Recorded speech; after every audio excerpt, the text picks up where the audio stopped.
Hi, this is Retrokid Reviews with a bit of an apology before I get to my Boomco shot out of the way for this John Wick Chapter 3 review. Yeah, apology time.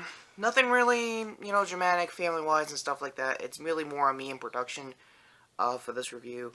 I was planning to make this a double review with not only the movie in question I'm about to talk about later in this video, but I was also going to try to get the Nerf Fortnite suppress pistol, and I think dress up as, I guess, a big guy approved version of John Wick, or I guess a real Nerf version of him, which, I'm not going to lie, if I could pull off a real Nerf version of John Wick, that's a lot of sheer will, and the references to past chapters aside, yeah, I've looked up the prices. It's pretty decent. They're all under like $30, even like the most highest one in GameStop of all places.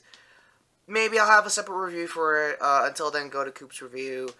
If you just want to bare bones onto the facts and like some of the shooting ranges, it's pretty much more or less the same as probably what I was gonna say too. If not, my firing demo was gonna be outside my backyard since we're now inching closer to summer. That aside, yeah, let's just, I guess, tactical our way into the review. Yeah, I really love this movie. No spoilers aside coming into it. This was the best chapter out of them all so far, weirdly to say. I thought they were going to bombard it with some callbacks to Keanu's career. Like, I think the first one, Cinema Sins, said that they had, like, a bus scene. Also, I'm swearing off Cinema Sins comparisons, because for the most part, in my opinion, it should be that type of video proof. I doubt immensely when you actually get into it. Sorry, Jeremy. I unsubbed to the guy a few months ago. Like, he's getting too opinionated instead of, sticking to something. Like, some of his fans are trying to justify it. Stupid stuff aside, that's why I'm bailing. There's a lot of good movies, and I couldn't just take his nitpicking forever, honestly. One last thing before we get to full spoilers, because this whole movie is nothing but action scene after action scene, in a good way, not in like the Fast and Furious, bad couple of movies way. No, this is actually pretty good. Me and my family finally got around to sitting through the Game of Thrones series finale. For those who are currently new to the channel, I never really done Game of Thrones content. I kind of kept it as a casual kind of experience. But even I couldn't stay casual with this forever. I don't like where it went. I'm gonna keep my opinions at that. It's okay. It could have been worse. And I think I said it better in my Stardust reactions. I only did 2 of them for just Season 8 alone. That being said, link in the description for my Stardust app and all the other social medias. And pretty much everyone I'm going to botch coming into the plot of, everyone's IMDb. Or I have the cast IMDb. It's been a while since I did a proper movie review here. So, that being said, on to the plot. It kind of takes place, movie-wise, I think a few minutes after Chapter 2. Also, spoilers for both Chapters 1 and 2. I have covered them, so I have reviews somewhere in the cards if you guys want to take a look at them throughout this review. That being said, yeah, the trailers didn't really do some of the early action scenes justice, which is a positive, which means kind of like the MCU nowadays, they're hiding some of the big moments with good reason. And what was it? The library sequence was one of the first action scenes. It was pretty hilarious because it was just John going up against like this really tall, I want to say Braun Strowman looking guy, minus the beard, and just, I don't know, if I had a book here, hang on a sec, just manhandle him with books and stuff. Like, they were really using the environment, I guess. I guess to put it in Christopher Walken terms, they explored the space. Yeah, that's my Walken 101 reference for the day. That being said, it just kept going. Like, the doc from Chapter 1, who was also, I think, the keymaker in the bad Matrix sequels, yeah, he showed up again to help out John one last time to, nurse his wounds before, he had to get a plan going somewhere in this movie. And, no joke, there was a lot of comedy even getting to that. Like, he fought guys in the public library, he went straight to, all of this is still the New York scenes. He does go international in a bit, I'll get to that in a minute. He goes to, like, a historical weapon museum, and he's, like, I know my Boomco's not really doing this part justice, but imagine this was like a old school like cowboy or revolver of like the 18 to 1700s, and he's just trying to like rack it and just like disassemble and reassemble it just to get one shot in on a guy, which you would think is pretty hilarious because he knows, like, if you've seen the previous chapters, he knows how to load up. Like, in a similar situation with, like, most of his handguns, he knows how to get it done, get a decent backup holster, all that stuff. And this is really more tactical, not really nerf, so I'm going to inch along on the real still terminology there, for my sake at least. But yeah, and then it's just crazier, before we get to the dog part, again, there was a wall of knives. Again, the trailers showed them just, like, breaking it and, like, just trying to, like, you know, throw it at each other. Nah, John's like, no, I'm gonna throw it at everyone, and I'm gonna axe you in the face if you even try to get up. And I'm not kidding, there was a small corner of my theater where people were just laughing at it, and then everybody laughed, and everyone was like, oh, so this is the kind of crowd reaction I'm getting today. So, and then we're not even getting to the tactical dog stuff in, what was it, Casablanca? But yeah, it actually, without giving a whole lot away, it showed more of John's history before coming out of the life and coming back into it in Chapter 1. Apparently, he had an orphanage life. I mean, it was kind of known, not really. And the people he used to serve before going into, I assume, the Continental, basically did one last favor for him, and they all kind of paid the price for it. I mean, it's a John Wick's movie. If you're not doing something cool for him, you're gonna get killed for it. So yeah, the adjudicators, just one, is basically, I guess, a group of people that come higher up on the high table to see what the hell happened, if any crimes were committed inside the hotel, as it was obviously done in the last scene of Chapter 2. This actress, I think I've seen her in World War Z, of all places. She's kind of, I guess now in this point in her career, a character actor, which is kind of sad, because I kind of thought she'd be doing better than that. Again, cast IMDb down below. Now I get it right. So Ian McShane's Winston is back as the head of the Continental. He's getting a lot of hot water, mainly because of all the things that happened in Chapter 2, to the point where somebody needs to be his successor, or he's gonna get killed in the next couple of weeks. I mean, days. Lawrence Fishburne also came back with pretty much the same kind of acting he did in Chapter 2, scene stealing as always, which was pretty good. And I think hyping a fourth movie with him surviving later down the road, which I'll explain. I don't know this mini boss, because I've kind of summed up all the people that are in the third act fighting John as mini bosses. I think Theon Greyjoy counted, even though he technically died really quickly. Same thing for, I think, Common, if I remember correctly, for Chapter 2. No, Ruby Rose for Chapter 2. And for this one, in Chapter 3, he's the guy, the mini-boss this time around is a huge fan of the guy's work, to the point of being, like, an animal lover himself, but as a cat person. And I think he might have also been, Yakuza before coming into the high-table life. For those who know the actor behind him, I think he's one of the hosts of Iron Chef, if I'm right. Card's the most obvious memeable thing about Iron Chef. That's that guy, and he wastes no time chewing scenery and, like, having fun, being this, like, over-the-top, like, I'm totally hyped to kill your ass even though I'm gonna get kicked by John. Like, he's basically, like, the bad guy equivalent of John Wick fanboy at this point. Like, I would see it, honestly.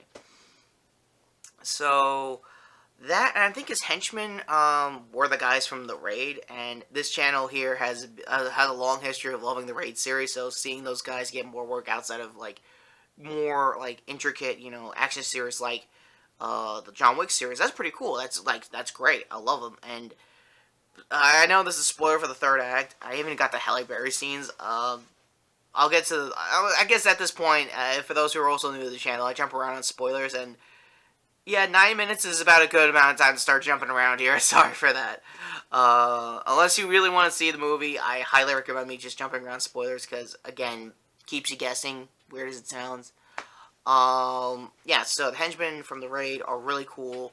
I think John did a beast seeing you kind of thing. I think that's his way of saying, yeah, you're cool. We'll fight next movie. We'll totally fight next movie.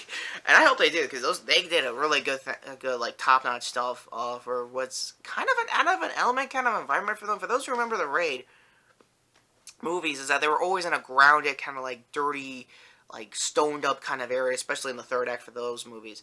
Here it's like all glass based. It was still in the Continental, so most of what I'm saying is still in the States. Now getting internationally side, I think that was most of acts 2 and 3. The Casablanca stuff is pretty crazy. Obviously, if you also saw the trailers, that they were using dogs as part of their shootouts. That is putting it lightly. Like, they were almost chewing the scenery themselves. Ironically, since they are dogs, they chew shit all the time. But it was pretty cool. The story and choreography around those dogs were pretty damn good. I think there might have also been a Game of Thrones actor cameo, even though he died pretty quickly on. Not gonna say who it is unless you really want to know spoilers wise. And getting still pissed off of that finale. Believe me, I'm with you on that. In John's case, there's nothing really new other than he's just trying to like find his way back either into the life or retire in peace again, which neither were gonna happen regardless at the end of this movie. And I think he knew it, honestly. So yeah, there is a lot of other, I think, New York stuff I missed. Like the horse jockeying, around all of Manhattan. It was pretty funny. But what people aren't saying, and I think Angel Joe missed this part as well, is that before he got on the horse and started doing, like, his crazy stuff, he was trying to buck the horses, you know, when, I'm not a stableman, just letting you know that. I'm not a horse professional or horse riding professional. I hope I got any of those definitions for people who are those guys, and somehow are subscribed to me. Thank you, by the way. Please let me know in the comments if I got any of that terminology right. That being said, he somehow, like, angled the horse in a position for most of the bad guys before he went to, I think, the orphanage, if I remember, the continuity of the scene. He managed to buck the horse to kick the guys in the face to death. Like, straight up throat shot him or whatever. It was literally hilarious. And yeah, you can't say this movie's has some humor in it with his action. That's pretty cool.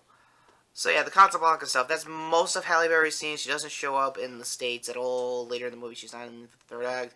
She's just mainly another character actor, I guess now in her case, to just help John along.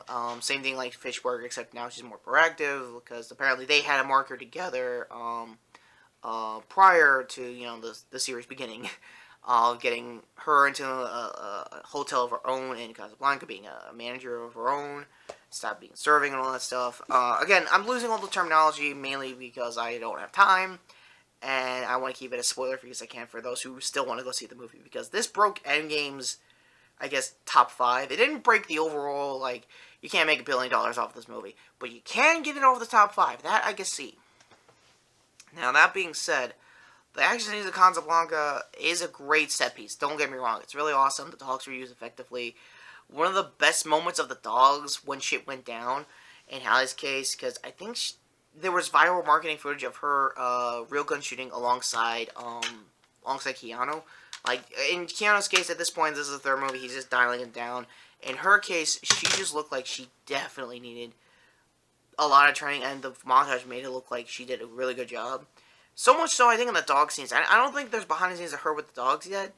But if there is, I want to know how the hell they trained that dog to do basically a Ninja Warrior warp wall run on a guy. Because that was really good. That was a good moment for Hallie's scenes. That was really awesome. So, third act. John comes back to the States. Everyone stops trying to kill him. For the theme of the movie, for those who haven't seen the trailers, he finally got an Oprah contract on him. And throughout the movie, it was going up $1 million at a time every time he's like alive another day or something like that. That was pretty cool, knowing that yeah, he's gonna be just fine. All the city against him, and it's just him. Yeah, I think the odds are even. Yeah, in John's case, it makes sense. Yeah. So third piece, not third piece. Well, technically, the Continental was an action set piece of its own. Since the beginning, everyone was like, "Oh, when's it gonna be used? When's it gonna be used?"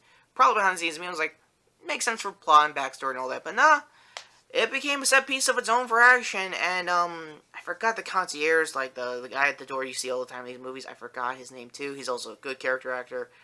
I also might have seen him in YMS's long rant / review of Old Boy 2014. And given as a guy who just reviewed that when it was new, Adam, you're absolutely right, no matter what I say. So, regard to that, if you guys want to like show actual criticism for once in YouTube game as far as movie reviews go. Yeah, what the hell, citizens?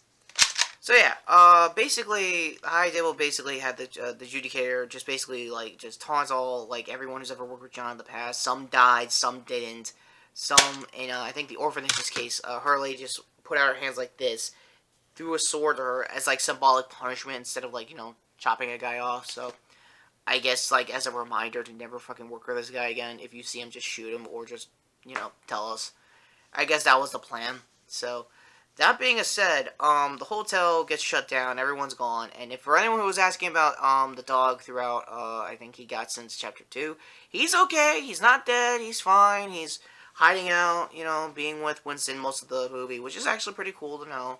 Still doesn't have a name. At this point, I wouldn't doubt that the Phantom will give the dog a name, and honestly, I'll put my name on it. Winston, he's not dead. Again, spoilers, but if you want to name it after somebody, pretty cool. That being said, the set piece in general was cool. Like there was armored up guys. I think this was the part in the trailer where John was like throwing his rifle at a guy. There was a good reason why. They were overly armored. They were like Juggernaut class armored in like a theatrical movie kind of sense in this series. And John just had to like go back into the gun safe and go, okay, these guys have got better armor than us. Do you got anything to kill them? And the concierge is like, yes, we do. And normally, I think early on, if I remember continuity, normally in these movies you would see like John loading up in like a very fancy, very tactical way. That wasn't the case throughout this movie until just like I want to say 90 minutes into this movie. So that's pretty good, honestly. And then it just showed like the haul of like guns that Winston collected as a withdrawal for John over the years. And there was a Matrix line that he finally got to use. Guns, lots of guns. For those who remember the first movie, like myself, happy 20 years to that, by the way. Yeah, so the shotgun part was awesome. They transitioned to main guns all the time in these movies. In John's case, he was more of a three-gun shooter. I think I expressed that in my Chapter 2 review. Here, it's like, it's kind of desperation just transitioning into most of these weapons. I could see that throughout the action. It was really good. And armor-piercing stuff. I'm not a real still expert. I don't know if any of this is the new market stuff. I don't want to be that guy. Again, just covering my bases for YouTube copyrights and, I guess, ad censorship or just being ad-friendly in general. Just saying. As a general pet peeve, why couldn't you just use, like, the same kind of calibrization with the 20 gauge? I know they were trying to hype up how, like, new and advanced some of the 12 gauge stuff is, but don't know. I'm not a firearms expert. And since it's a 20 gauge, it's probably going to beat the shit out of his shoulder. Again, going ahead of myself, getting a little cinema sinsy, but for the tactics, not really more for the plot. The plot this summer was actually pretty good. John did a great job honoring his marriage and all the other stuff, story thematic-wise. I'm almost certain cinema wins. Later down the road, the true Cinema Sins from Knockoff Channel, just letting is doing a better job. I'll probably explain this in Chapter 2. I'm not going to be crazy about that. So, there's not really much to say about the Judicator. She was just basically warning people, threatening people, and then when John finally came in and started shooting guys, I was like, you know what, Parlay, you know what, I'll let him go. You know what, we're just not getting, you know what, you do you, John. You do you. Yeah, I guess that's how strong-willed he was. Like, oh shit, he's actually gonna shoot me, Parlay, and it's like, and I think she was, I think at the highest floor of the Continental, and Winston was at the gun safe, like I want to say multiple like basements down, and it's like, oh really? Okay, and then he just calls off John, and everyone's like, all right, we just survived that shit. So yeah, Winston fucked him over. That is, I guess now we're getting to actual spoiler stuff for the ending.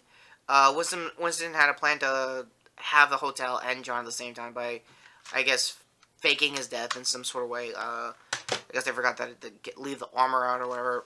That's a whole other thing to gripe about. Probably to myself. It's still a good, reveal, to be honest with you.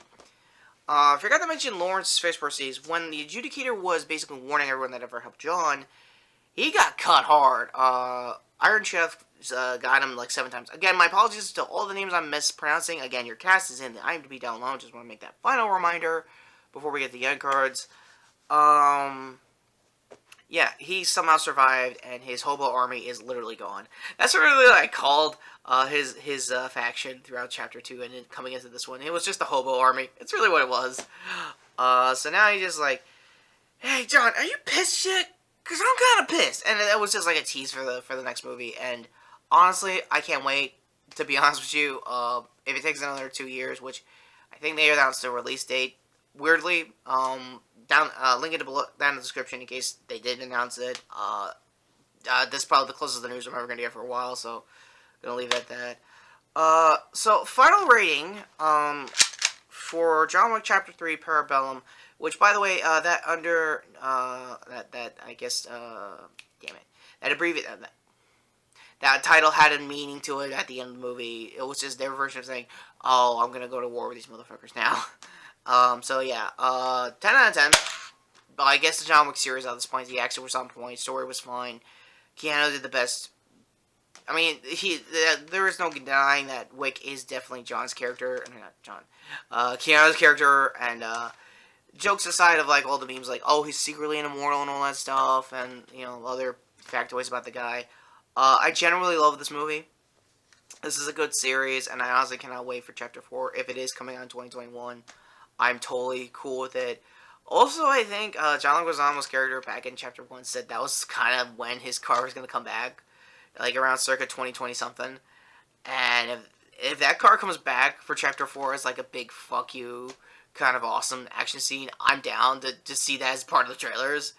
Because there wasn't really a lot of car shootouts, weirdly, because John was known for being a martial artist, having, like, multiple gun, you know, multiple weapon expert, and a lot of car training, and no cars, so I guess they're saving that for probably Chapter 4, and maybe my stupid little headcanon might work as a fan theory. Let me know in the comments if that's cool or not.